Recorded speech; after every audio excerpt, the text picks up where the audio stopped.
One of the things President Trump also said was about Venezuela, and of course talking about the maybe somewhat controversial play where we captured their leader. I think that it's going to be overall a good thing, but of course then it was the who's going to run it. He said, hey, we're going to run it. Now, what does that look like?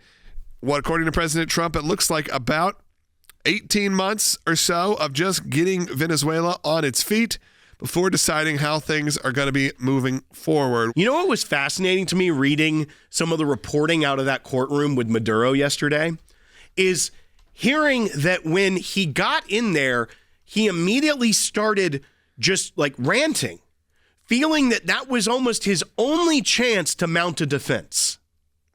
He's the dictator of a country and is in a courtroom for the first time in America. And he thinks basically, this is my one shot. And so the judge had to remind him, you don't even have to speak. And gave him, through a translator, a version of the Miranda rights. And he said, did you know you have these rights? And he said, no idea. Had no concept of the constitutional protections that the United States gives. So once again, like, wow, all this crazy and you think things don't work fast enough. It's like, there's a reason why our system is there to protect the innocent. Even though Maduro may not be innocent, may not be a good guy, he didn't even realize he could have an attorney. Yeah, or be quiet. They said he was shocked he was going to have counsel or that he wasn't forced to talk.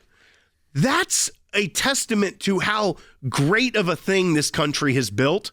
When a third world dictator gets here and has like no clue about constitutional protections. I know, he could become our best friend very soon. Yeah. Because he's like, you don't immediately straight to jail? Like all the jokes that come out of that, but it's real. Let's go to Florence, who's calling in New York. Hear your thoughts. Florence, go ahead. Oh, hi. Thanks for taking my call. You look at President Donald Trump and what he just did with Maduro, standing up to him when every Democrat probably back in 2020, wanted Maduro a $25 million bounty on his head. Donald Trump, President Donald Trump, give him the dignity. It's President Donald Trump. He is tearing down and ending communism for these people in Venezuela and every communist country.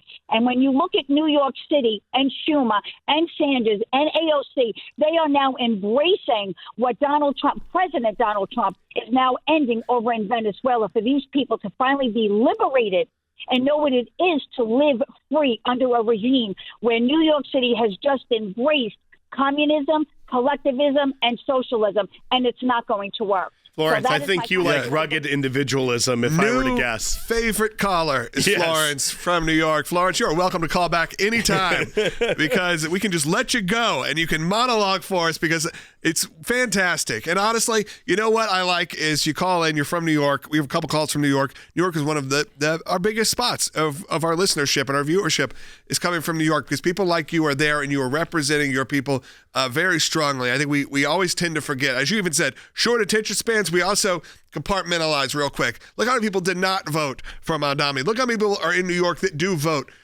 conservative. Look how many people, honestly, in states like we're in Tennessee, vote for the Democrat. You know, we live in areas that are still pretty split up, but Florence is a great representative. I want to point out one thing that Florence said, and this is not really parsed out well as something that this administration is doing, but she brought up, what about when the Biden administration, they actually raised the bounty on Maduro from $15 million to $25 million. So that for information leading to the capture of Maduro. Yeah, we were offering $50 million. $25 million under Biden. Trump raised it to 50. Then, with millennial math, they said he just saved $50 million because we didn't have to pay that out.